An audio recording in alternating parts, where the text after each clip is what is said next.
E a gente tem um alinhamento forte com os objetivos do desenvolvimento sustentável, daí o tópico da apresentação hoje. Legal. A gente tem uma plataforma de sustentabilidade em que a gente tenta quantificar ou elencar ou ajudar a entender a competitividade tecnológica de várias rotas, como que elas contribuem para a descarbonização, para a economia circular, e também algo inusitado num centro que desenvolve P&D, que é se preocupar com a conservação da biodiversidade e os seus ecossistemas.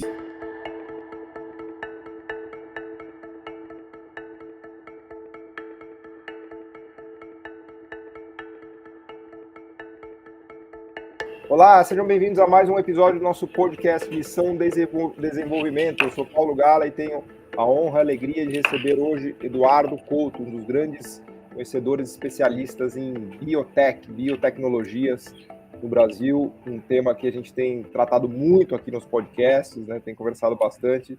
Então, a gente está muito feliz em poder receber o Eduardo, né? Uma grande oportunidade, né, de poder nos atualizarmos aqui no que está acontecendo nesse cenário, né? E já passo a palavra imediatamente para o Eduardo para ele falar um pouquinho da trajetória dele, quiser falar um pouco também do CNPEM. Eduardo, seja muito, muito bem-vindo. Obrigado por ter aceito o nosso convite. Paulo, eu agradeço enormemente o convite, assim, um prazer, uma honra. E vou ser sincero, você até colocou muito mais nas minhas costas do que eu realmente sou. Eu não sou tão especialista assim em biotech, mas você vai entender por que esse tema é apaixonante e por que eu o abracei. Tá? Deixa eu falar um pouquinho da minha trajetória que vai ficar claro para você. Eu fiz física na UNB, em Brasília, né, e fui direto para um doutorado nos Estados Unidos, onde eu fiz todas as aulas, né, a parte teórica, e acabei fazendo a parte experimental no acelerador de partículas na Suíça, no CERN. Né? E eu fiquei no CERN para vários anos e acabei sendo contratado pelo CERN para fazer um pós-doutorado. Passou o meu pós-doutorado, eu fui fazer outro, agora num outro acelerador de partículas, lá no SLAC, na Califórnia. É um centro importante que é administrado pela Universidade de Stanford para o Departamento de Energia. E lá eu permaneci 12 anos. Tá? Então, lá eu coordenei 2 iniciativas envolvendo várias instituições, e essas iniciativas estavam no Instituto Kavli, de Astrofísica de Partículas e Cosmologia, da Universidade de Stanford e SLAC, e uma era relacionada ao desenvolvimento e operações de um telescópio espacial, e a outra no desenvolvimento de detectores extremamente sensíveis à base de semicondutores para estudar questões fundamentais da matéria. Então, se você resumir a minha carreira, que foi mais de 20 anos no exterior, em projetos multidisciplinares, chamado de Big Science, né, envolvendo vários países, ela basicamente envolveu questões centrais sobre a origem e evolução do universo e da matéria, envolvendo tanto telescópios espaciais, como detetores em cavernas até 1 quilômetro debaixo da Terra, ou aceleradores de partículas. Tá? Boa. Então tem uma história muito interessante ali. Aí eu largo tudo isso e quero voltar para o Brasil. Aí eu abandono. Foi saudades do Brasil isso, Eduardo? O que aconteceu? É que você está fazendo diferença lá fora e você quer fazer diferença em casa. Claro. Então eu achei que eu podia tentar fazer algo aqui, entendeu? Tive que abandonar a carreira porque não tinha mecanismos para voltar. A gente pode conversar sobre isso, quão difícil é quando você volta no ápice da carreira. No início é fácil, lá no finalzinho pode ser mais fácil um pouco, agora no meio, quando você está no ápice, é muito difícil. Tá? Então eu abandonei e fui para o CGE em Brasília estudar, ajudar na elaboração de políticas públicas ou recomendações de políticas públicas, Centro de Gestão e Estudos Estratégicos, né, vinculado ao MCTI. E em 2015 eu vim para o CNPEM, Centro Nacional de Pesquisas em Energias e Materiais. É uma organização social vinculada ao MCTI também. E chegando aqui, eu acabei assumindo a unidade Embrapi, então fui trabalhar muito com a parte de inovação. E desde 2018, eu assumi o antigo laboratório de etanol, o CTBE, que era o Centro de Tecnologia e Ciência do Bioetanol. Onde fica esse laboratório? Desculpa, Eduardo. A gente está a 100 quilômetros de São Paulo. Né? O CNPEM é uma instituição bastante... são cerca de 900 pessoas, né? Então, nós temos... eu vou falar um pouquinho dele logo em seguida, me dá só um segundo. Legal. E aí hoje eu digo... Então já vou falar logo. Falo logo. O CNPq, então, é um centro de pesquisa, talvez um dos maiores centros de pesquisa do país. Nós temos 4 laboratórios nacionais, um que eu dirijo, que é o Laboratório Nacional de Biorrenováveis, que era o antigo centro do bioetanol. Tá? Legal. Então, ele agora tem uma função mais ampla, e isso é que motiva a minha discussão de hoje. Né? A gente também tem um Laboratório Nacional de Nanotecnologia, temos um de Biociências, temos um de luz síncrotron, onde temos o acelerador de partículas brasileiro, o Sirius. Esse é o Sirius, né? Famoso. É o Sirius, é o famoso Sirius. A gente está construindo agora, em breve, tem o Orion, né, que é o companheiro do Sirius, que vai ser um laboratório de biossegurança, né, nível 4. E a gente também tem uma proposta inovadora no CNPq, que é a Escola de Ciências, o ILO. Ah, que legal. O ILO é um bacharelado em ciência e tecnologia. Fantástico. Abordagem totalmente inovadora, você trabalha com problemas, não são disciplinas, e o pessoal já trabalha com instrumentação avançada. Já está rodando a escola? Já funciona? Já está rodando, tem 2 anos. Estamos na segunda turma. 40 alunos. Onde fica a escola, Eduardo? Não fica no Sirius, não. Fica no CNPq. Tá? E... Qual cidade que está localizada? Campinas. O CNPq está em Campinas. Tá? Então, é uma escola, uma proposta muito interessante. Você entra com o processo seletivo utilizando as notas do Enem, entrevista, e você tem que escrever um ensaio, modelo bem americano, né? 50% das vagas são públicas, e a gente dá acomodação, laptop, curso de inglês, tá? E uma estrutura fantástica de ponta que a gente espera formar os profissionais do futuro. Tá? Esse é mais ou menos o CNPq. Então, o que a gente tem aqui de diferencial? Eu diria que o CNPq trabalha em problemas de país. Desculpa só, eu vou fazendo umas perguntas meio bestas assim, mas você me corrige. CNPq significa o que exatamente? Centro Nacional de Pesquisa em Energias e Materiais. Boa, legal. Obrigado. Tá? Então, como o nome já diz, a gente tem uma pegada bastante forte em energias e materiais renováveis também, né? Se você parar para pensar. Tem uma área de saúde importante e, basicamente, a gente tem instrumentação de ponta para resolver problemas na fronteira do conhecimento, mas também problemas de país, que nem necessariamente precisam estar na fronteira do conhecimento. Né? E a gente tem uma atuação muito interessante porque a gente é diferente da universidade, que a gente ajuda a reduzir o risco tecnológico em parcerias com empresas, para ajudar a atravessar o Vale da Morte do desenvolvimento tecnológico. Muito similar aos laboratórios nacionais dos Estados Unidos. Tá? E a gente tem um alinhamento forte com os objetivos do desenvolvimento sustentável, daí o tópico da apresentação hoje. Legal. A gente tem uma plataforma de sustentabilidade em que a gente tenta quantificar ou elencar ou ajudar a entender a competitividade tecnológica de várias rotas, como que elas contribuem para a descarbonização, para a economia circular, e também algo inusitado num centro que desenvolve P&D, que é se preocupar com a conservação da biodiversidade e os seus ecossistemas. Tá? Então, isso tudo num lugar só reduz bastante o custo de transação se você está querendo desenvolver tecnologias sustentáveis. Quando foi criado o CNPq, Eduardo? Poxa, o CNPq tem décadas. Tá? O acelerador de partículas, antes do Sirius, já existe, já funciona desde 1997. Em 1985 começa o planejamento para isso. Então, assim, foi a primeira OS do país, se não me engano. Legal. Tá. Agora, essa virada biotech é mais recente, né? Não é a virada biotech do CNPq como um todo, é de um laboratório nacional, que é o que eu dirijo, de biorrenováveis. Tá? É mais recente. Tem 5 anos. Tá? O CNPq já tem uma linha de atuação bastante consolidada e veja que interessante, ele tem uma pegada de inovação diferente, eu gosto de mencionar isso. Nem todo mundo sabe que o Sirius é um dos aceleradores de partículas mais competitivos no mundo. Tem 2 ou 3 que estão na mesma categoria hoje. A gente está na fronteira. É incrível imaginar que o Brasil está na fronteira disso, né? Cara, e sabe o que é legal, Paulo? Vocês aí do BNDES, 85% da tecnologia ali são empresas brasileiras. Fantástico. Desde a construção civil. Só um parênteses, eu não sou do BNDES, eu sou o apresentador do podcast, mas o podcast é sim patrocinado pela FBNDES. Né? Então... Isso, tá bom. nessa dúvida que a sessão, né? responsabilidade de estarmos aqui é do BNDES, mas essa notícia aí que você está me dando é mais incrível ainda, 85% é capacidade 85%. nacional, capacidade brasileira. Capacidade. E veja que interessante, é um modelo diferente de inovação, né? Porque normalmente, quando a gente fala de inovação, você fala assim, qual é a demanda das empresas e elas vão gerar todo um desenvolvimento. Aqui a gente construiu um instrumento de ponta, competitivo internacionalmente e que gerou um desenvolvimento da indústria. Gerou Incrível. capacitação. Muito legal, convido a todos a vir visitar o CNPEM.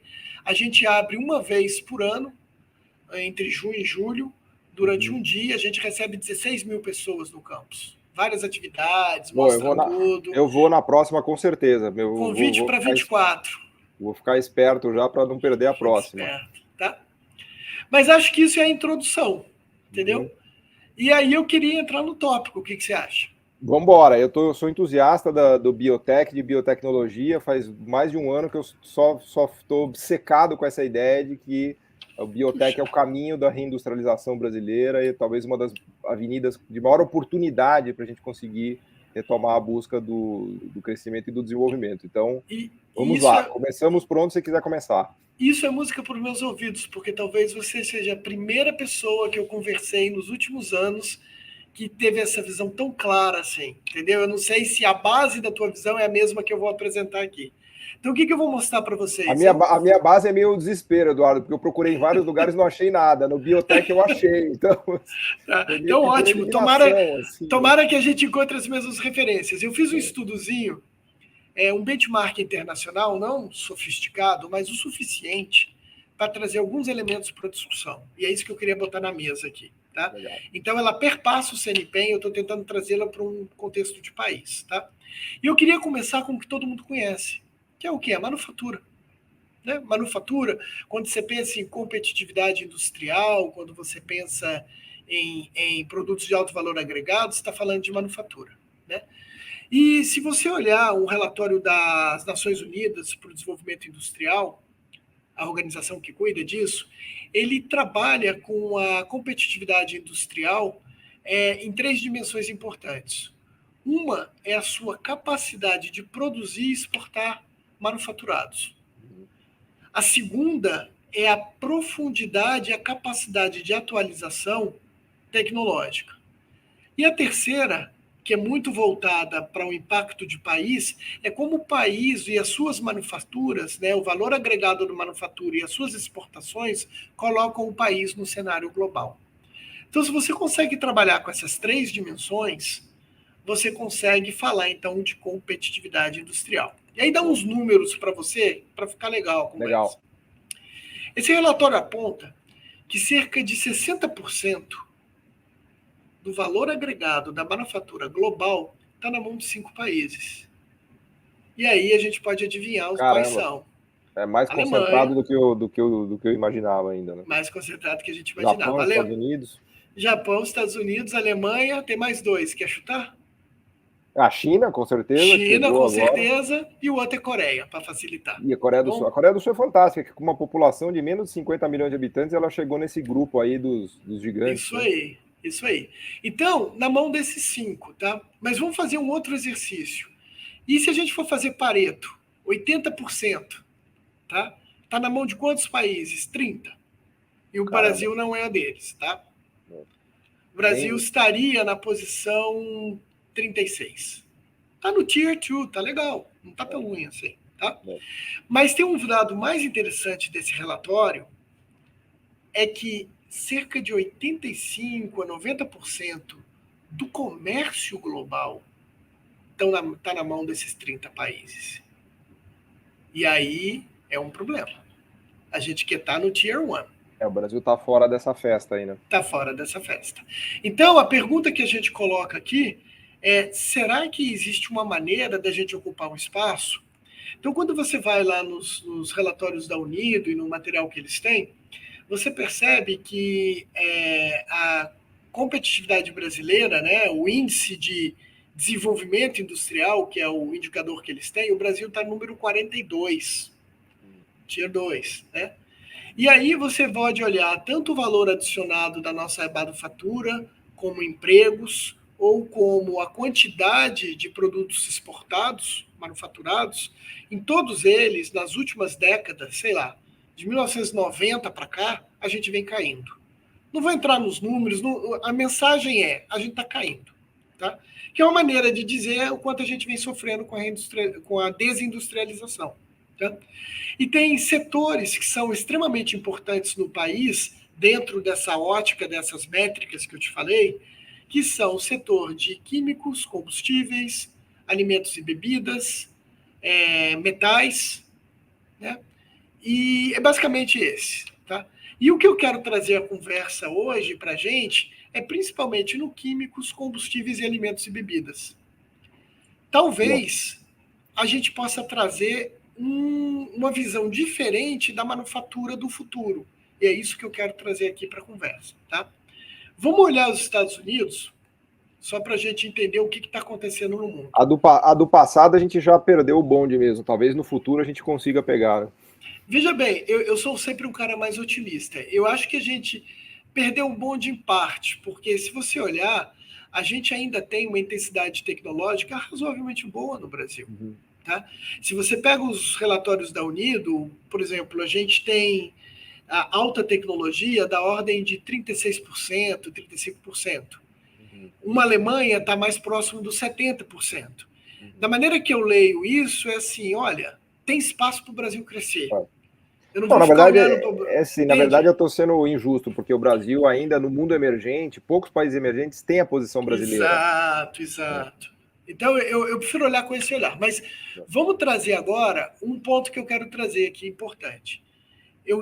A gente está vivendo uma revolução tecnológica. E tem uma corrida associada a isso entre os países líderes industrializados. Tá? E é disso que eu quero falar hoje. Biotecnologia tem a ver com isso. Então, vamos entender um pouco como é que os países estão falando de bio. Primeiro, né? Porque se é uma corrida, tem uma estratégia. Né? Então, os Estados Unidos, em 2012, lança uma estratégia nacional de bioeconomia, e o americano ele é muito focado, né, em produtividade, emprego, uma nova indústria, e ele fala muito da transformação da manufatura, a redução da dependência do petróleo, e como que a bioeconomia traz uma mudança na qualidade de vida, no emprego e no impacto ambiental. Tudo certo. A visão europeia, ela vai muito mais forte, e aí você vê relatórios também de 2012, tá?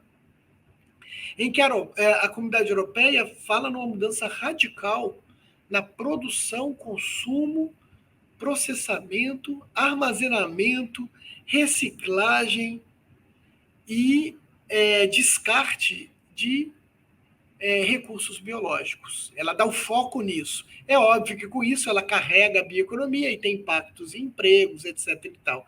Mas a narrativa, como ela é construída, é um pouco diferente. Típico dos blocos econômicos que a gente está acostumado a ver. E o Canadá tem uma visão interessante, que eu acho que ela é fantástica quando eu vi isso. O Canadá tem uma frase que é muito legal, a visão deles é de 2017. Tem uma série de documentos, é só buscar na internet, tá? Ele vira e fala o seguinte: nessa transformação de bioprodutos, de biocoisas, tem muitas fontes de energia limpa no Canadá. Hidro, e aí você tem energia limpa, que vai além de bio, né? Tem hidro, solar, eólica, geotérmica, bio, etc. Mas a que vem da biomassa é a única fonte renovável que consegue substituir o carbono da fonte fóssil que a gente encontra em quê?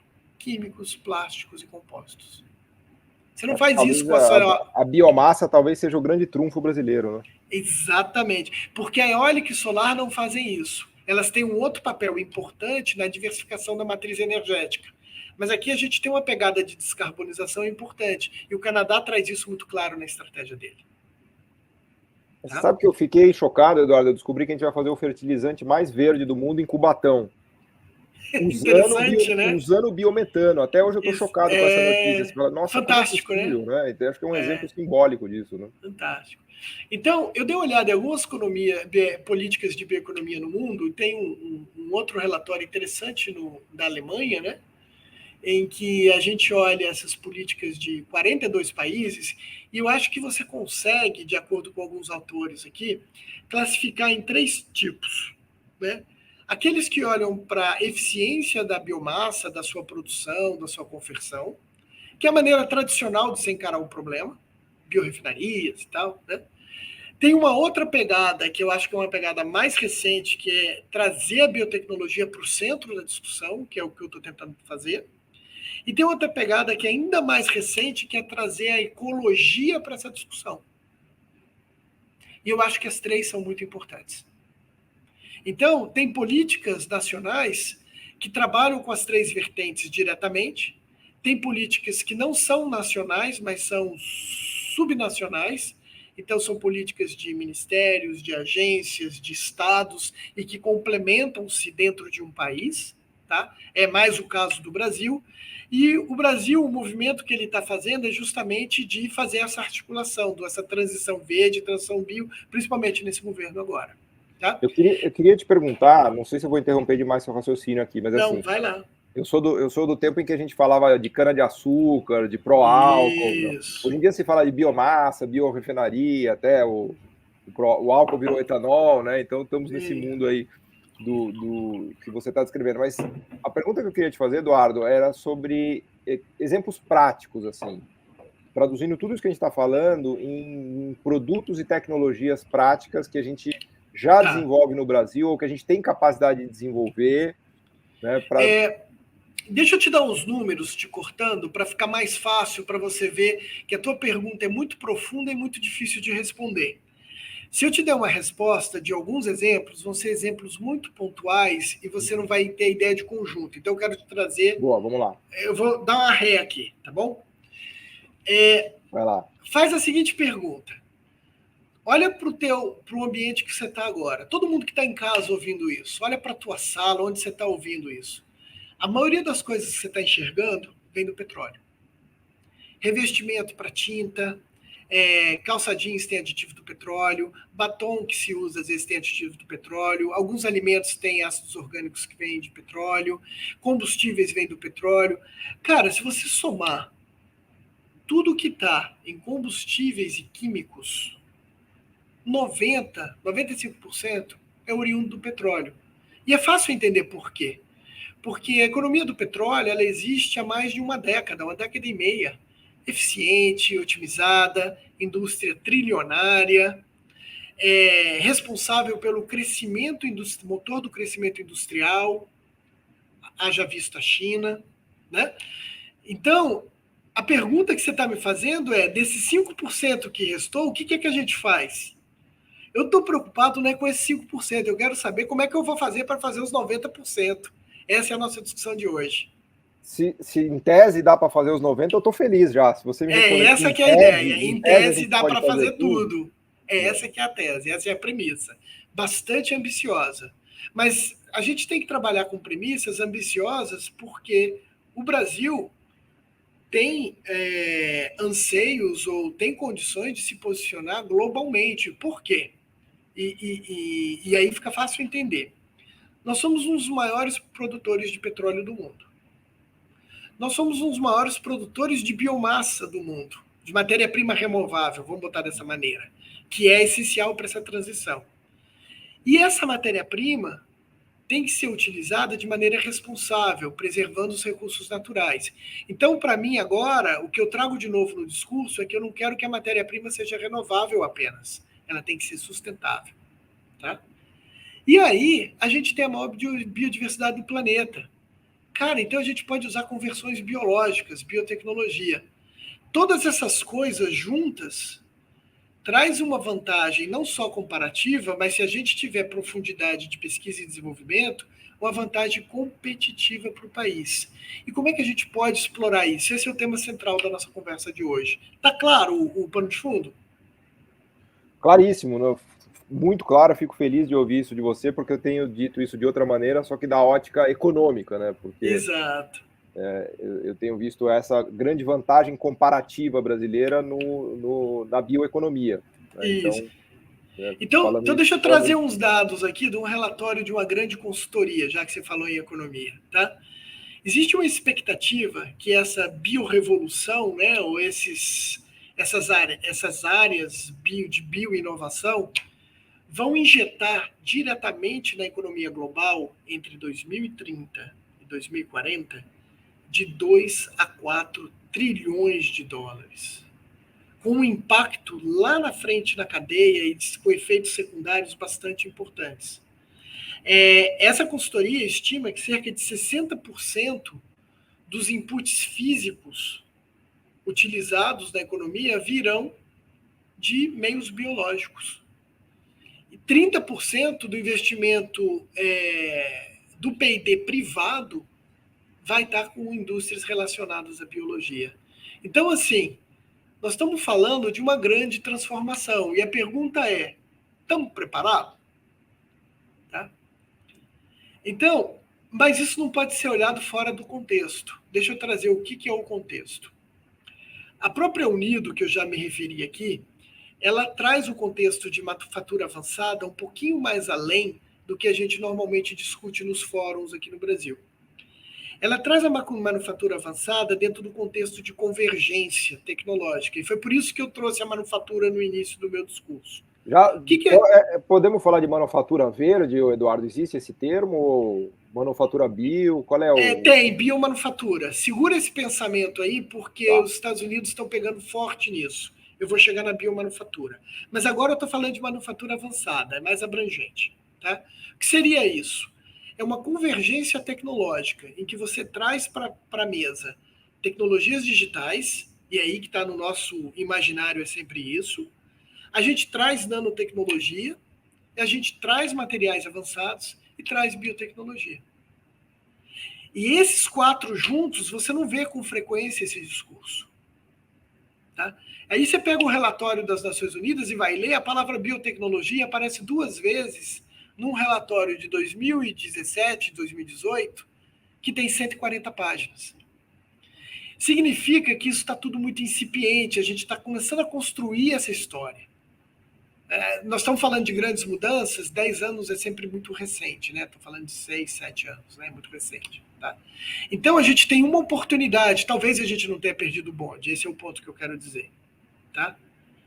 E aí vamos ver quem tem muito dinheiro e o que eles estão fazendo. Os americanos têm um conselho que ele recomenda políticas para a Casa Branca, né, nos Estados Unidos, e eles lançaram um relatório em 2021, então tem 2 anos praticamente, dizendo o seguinte, aí eu vou repetir o que está no texto, tá?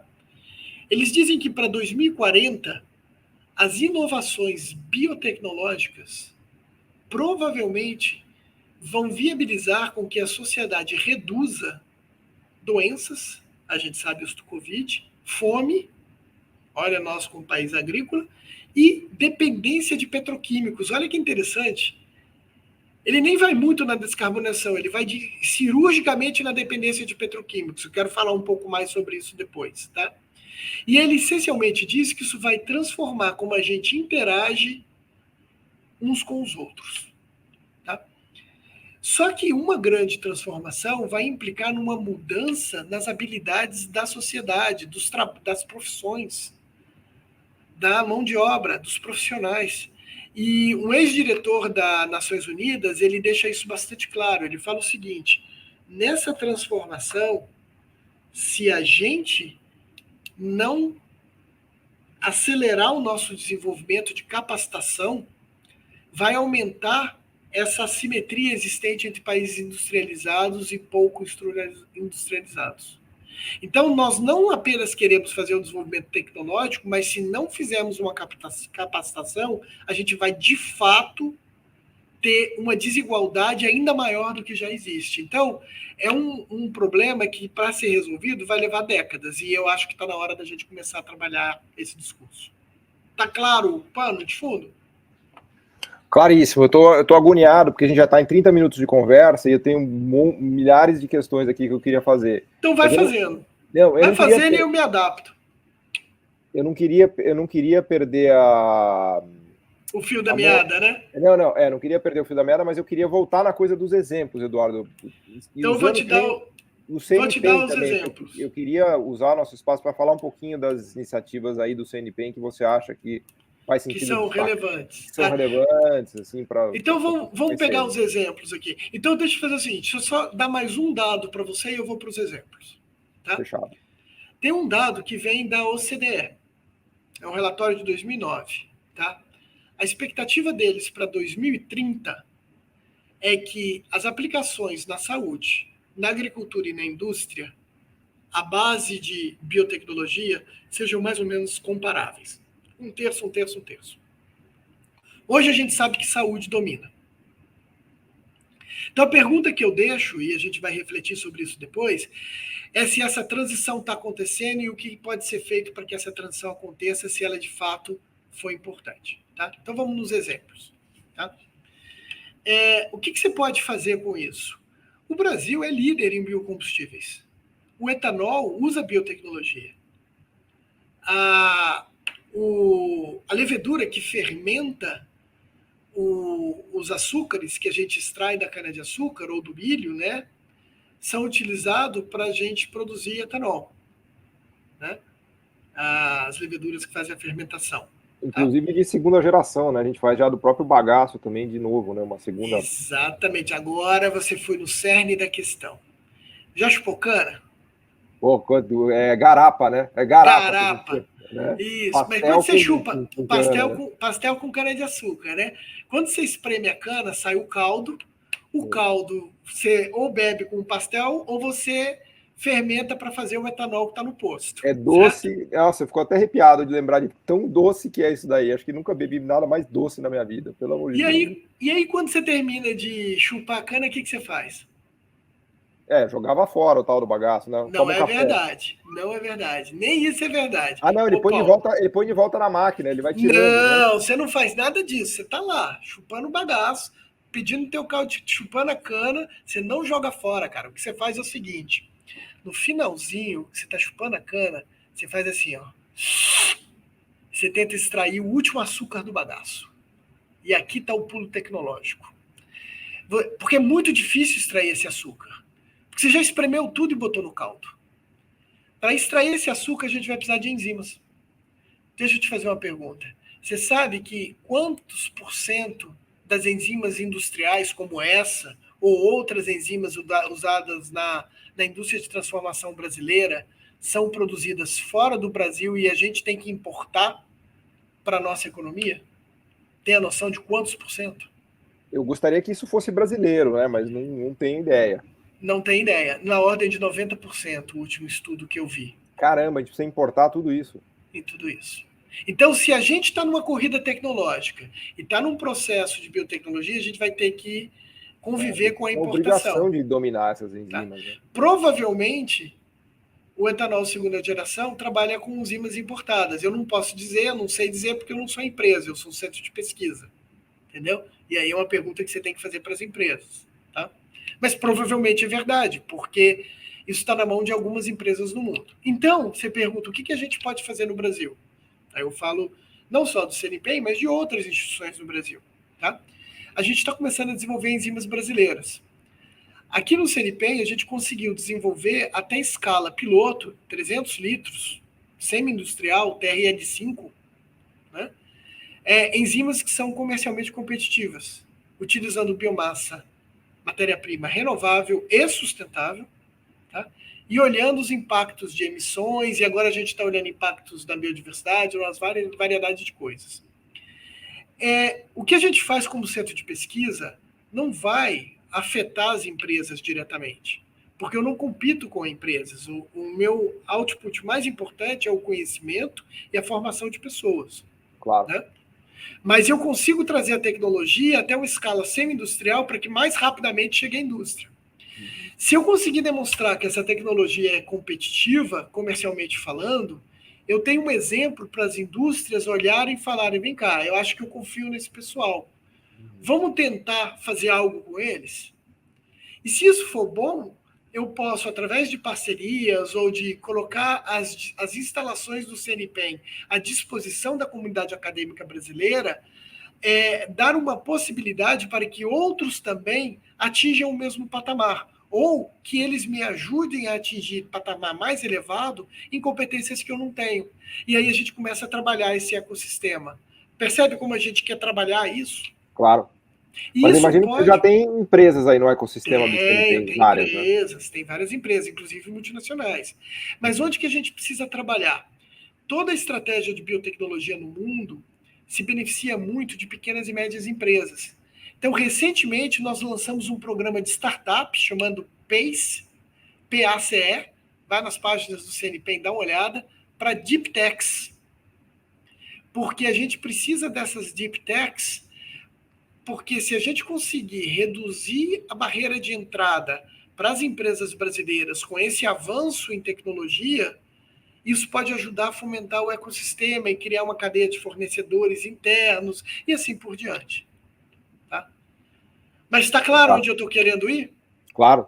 Tá? E aí você consegue ver, por exemplo, que no CNPq a gente tem criomicroscópios, o Laboratório Nacional de Nanotecnologia, temos o Sirius, temos a planta piloto do LNB, do Laboratório Nacional de Biorrenováveis, fazemos computação quântica com biologia para entender biocatálise, e a gente bota tudo isso junto, a gente pode desenhar esses sistemas biológicos complexos. Deixa eu falar da complexidade para você um tiquinho, pode ser? Oh, por favor. Qual que é o workhorse, né? O central nesse desenvolvimento biotecnológico? O que é biotecnologia? Eu pegar micro-organismos, modificá-los, alterá-los para que eles produzam algo de interesse da gente. Então, vou te dar um número aqui a caráter ilustrativo, para a gente conversar com os nossos ouvintes, que talvez não sejam versados no assunto. Tá? Um micro-organismo que está aí normalmente ele produz enzimas, assim como a gente. Você, se tiver intolerância à lactose, você toma uma enzima ali para ajudar na digestão. Então as enzimas são muito importantes. Eu já cortei o leite, Eduardo. O leite da vaca é feito para amamentar um bezerro de 50 quilos. Então tá errado que um ser humano que é um bebê que nasce com 3 quilos quer tomar o leite do bicho que nasce com 50 quilos. Mas enfim, fecha parênteses. Isso, e qual é o ponto, né? Você tem que desenvolver, você tem que trabalhar com essas enzimas e elas são importantes para as reações químicas e para a vida, de uma maneira geral. E isso mesmo acontece dentro do micro-organismo. Então, um micro-organismo, a natureza evoluiu bilhões de anos para chegar onde chegou, mas a quantidade de enzimas que ele produz, por exemplo, para usar no nosso etanol de segunda geração, é muito pequena.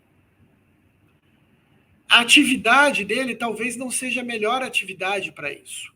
Então, o que eu tenho que fazer? Eu tenho que modificar o micro-organismo e as enzimas para que eles operem em condições industriais.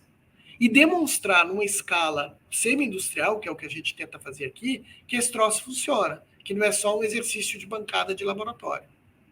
Se eu não fizer isso, vai ficar muito difícil para eu atrair as empresas, porque elas precisam eu tenho que compartilhar risco, é uma área onde você está no Vale da Morte que fica muito difícil para a empresa investir. Aí você depende de políticas públicas, as políticas estão sendo construídas ao longo dos anos. Está claro o tamanho do problema? Está claro. Tá?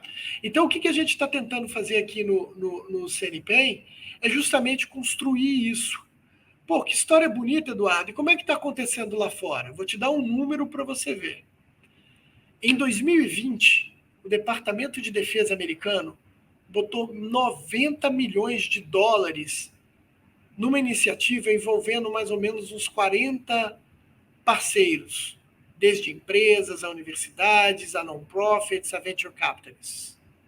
Tá? 80 milhões de dólares. E é o Departamento de Defesa, hein? Em 2023, em março, ele botou mais 450.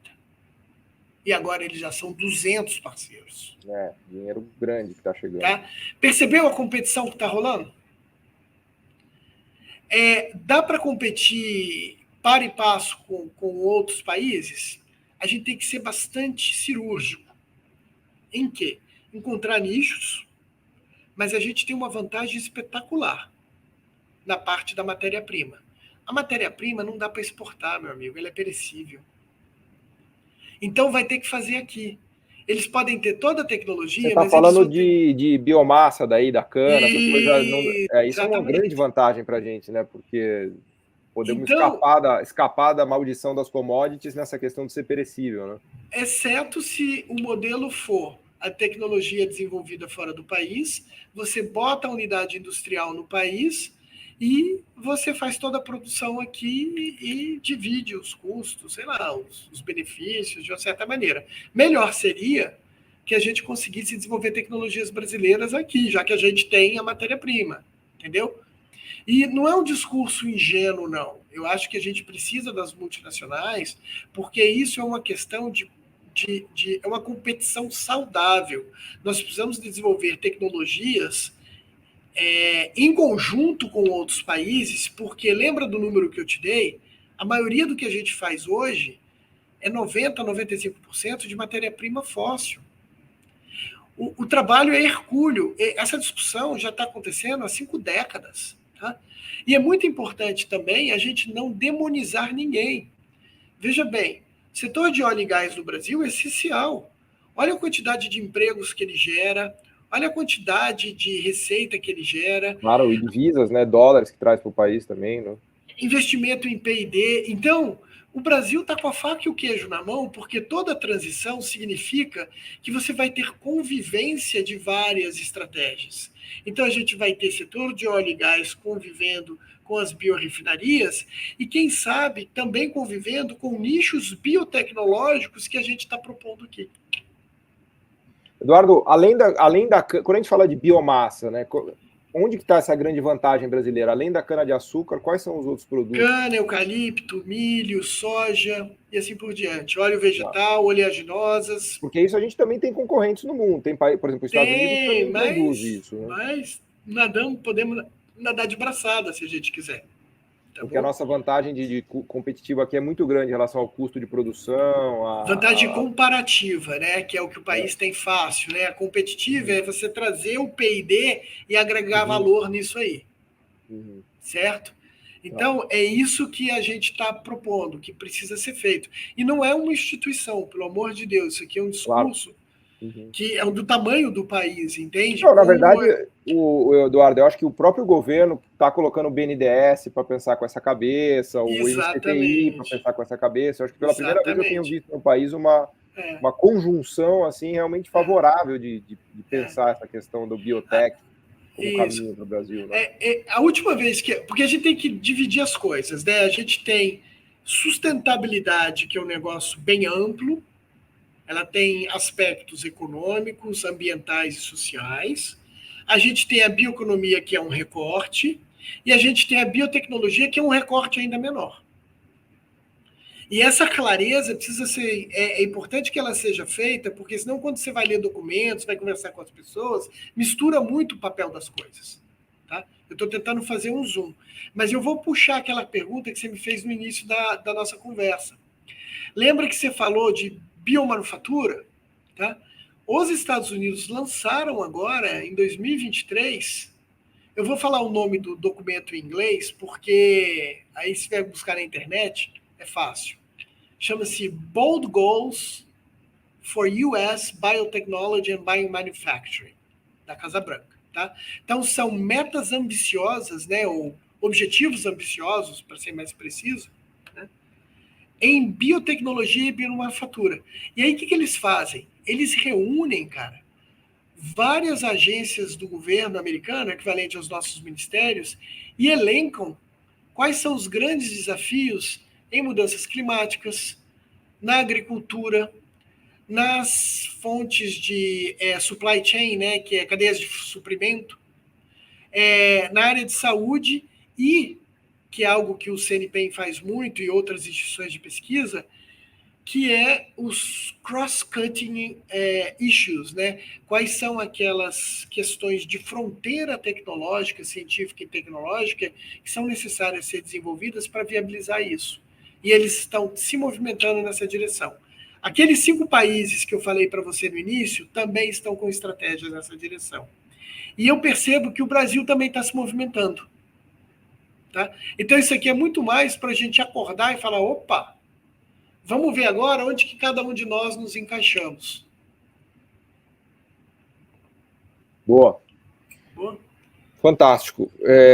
A gente está chegando no final aqui, Eduardo, mas em termos de assim, palavras que você deixaria aqui para a gente se preocupar e se animar, né? Vamos dizer assim, uma reflexão, né? Uma reflexão que você faria sobre os desafios e oportunidades que o Brasil tem, né? Se tivesse uma carta branca para fazer o que você quisesse e o que você pudesse, assim, o que você acha que a gente tem que fazer, que é urgente, que o Brasil precisa avançar, o que te preocupa, o que te anima? O que você deixaria aqui como reflexão para a gente? Eu acho que a coisa mais importante, primeira coisa, se você tivesse uma varinha mágica, é deixar todos os pessimistas fora da discussão.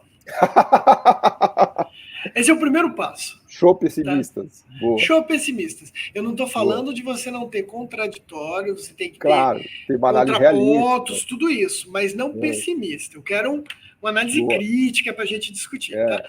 Porque eu acho que é indiscutível que o Brasil tem uma vantagem. Então, eu acho que a gente tem que começar com essa premissa. Tá? Então, tirando aqueles que estão ainda pouco convictos, que o Brasil não dá certo, aí não dá. A gente está num problema realmente global, amplo. Então, esse é o primeiro ponto. Eu só quero saber do que pode dar certo. Isso aí. Isso. Assumindo que nós podemos dar certo, vamos para o segundo ponto. Isso aqui é muito diferente do que aconteceu quando o homem foi à Lua. Naquela época, quando a gente falava de trabalhos orientados à missão, mission oriented, era algo que o Estado conseguia botar a mão bastante pesada e orientar fortemente esses desenvolvimentos. Isso foi feito durante a Segunda Guerra Mundial, foi feito na exploração da Lua, e tem vários estudos sobre isso. A Mazzucato é uma pessoa que estuda isso bastante, e ela circula no Brasil.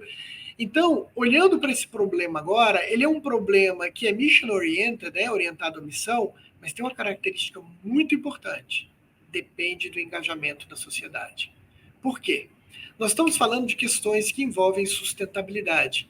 E isso não é só tecnologia, é mudança de comportamento, é uma série de coisas, tem inclusão, tem uma série de elementos. Tá?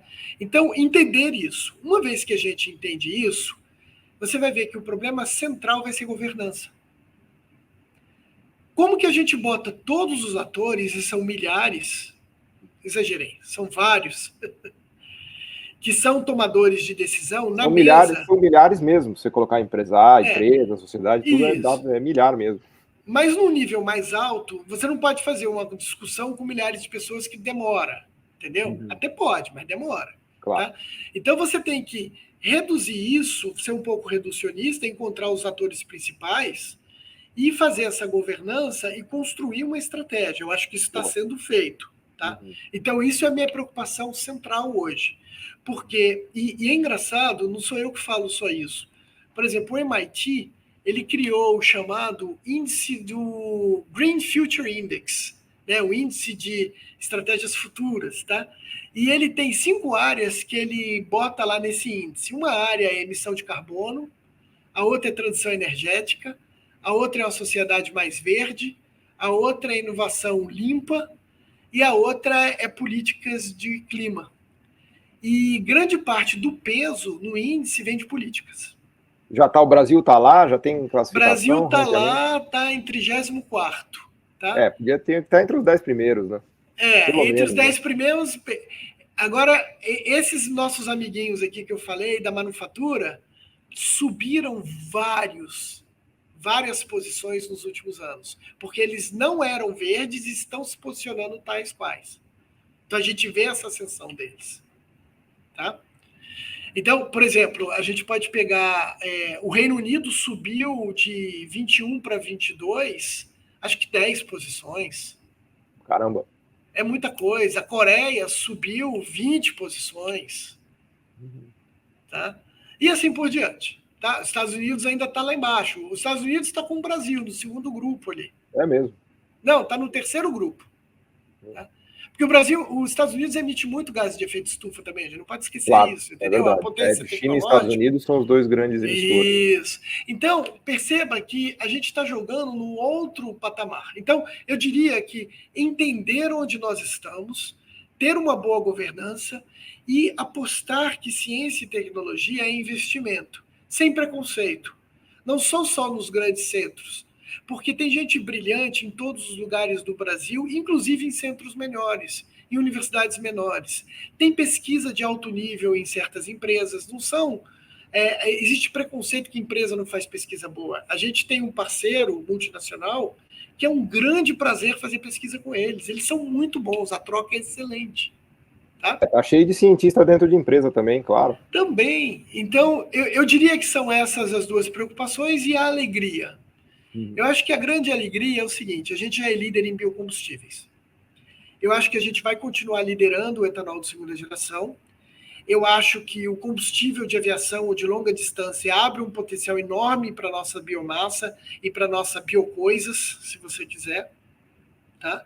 E eu acho que a fronteira está também na transformação dos químicos, que isso vai vir lá na frente, daqui a uma década mais ou menos, e nós temos que estar na mesa nas discussões de sustentabilidade, definindo as métricas e pautando as discussões em nível global. Fantástico, Eduardo. Sabe que eu tenho trabalhado com o pessoal da indústria química brasileira, eles estão muito preocupados com essa questão da biotecnologia. Eu tenho ajudado eles a desenvolver missões para a indústria química brasileira. Isso. Você falou aí que é daqui 10 anos, mas a indústria química brasileira está... 10 anos é o resultado, né?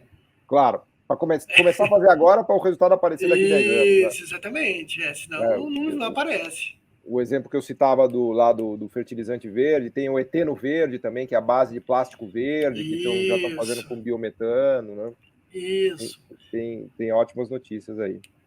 Tem muita coisa. E tem um mercado de carbono que vem com isso, né? Que a gente precisa também trabalhar e fazer mais sofisticado. A gente já tem uma política de biocombustíveis no Brasil, e como é que a gente faz esse negócio mais além, né? Estoque de carbono, olha que interessante isso. Tem vários consórcios no Brasil de pesquisa e empresas que estão trabalhando nisso. A gente tem uma das possibilidades no mundo de estocar carbono, ter carbono negativo. Nessa história de neutralidade de carbono, o que é neutralidade de carbono? É você emitir aquilo que você estoca. Tá? Como a gente tem muita coisa fóssil, muita matéria-prima fóssil, você emite muito. Então você tem que fazer a substituição ali. Aí tem na agricultura que você emite também óxido nitroso, o arroto da vaca, né? Aquelas coisas também emitem metano, então a gente tem que reduzir aquilo ali, mudança do uso da terra. A sociedade tem que mudar o seu comportamento, mas nós conseguimos pegar um CO2 de um processo industrial feito com biomassa e botar esse CO2 debaixo da terra. E porque ele vem da nossa biomassa, ele caracteriza uma emissão negativa. Isso é diferencial do país. Então a gente precisa de incentivos também tecnológicos, de políticas, de tudo para que isso aconteça. Tá? A gente tem muitos elementos na mão para fazer essa discussão avançar. Boa, fantástico. Eduardo Couto, muito obrigado. Vou te convidar mais vezes para a gente continuar essa conversa aqui. Infelizmente a gente estourou já o nosso tempo, mas agradeço por essa aula incrível que você nos deu aqui. E eu sou muito otimista com isso, viu, Eduardo? Eu não estou no time dos pessimistas, não. Né? Eu tenho falado bastante nesse tema de biotech, da biotecnologia como caminho do desenvolvimento brasileiro. Então, realmente é uma honra e uma alegria poder te ouvir aqui, né? E constatar que é por aí mesmo, né? Então, te agradeço muito, fico muito feliz e vamos te convidar mais vezes para voltar aqui. Obrigado, Eduardo. Muito obrigado, um abraço a você, a todos os ouvintes, e continuem com esse trabalho maravilhoso que vocês vêm fazendo. Muito obrigado pela oportunidade. Obrigado, Eduardo, valeu.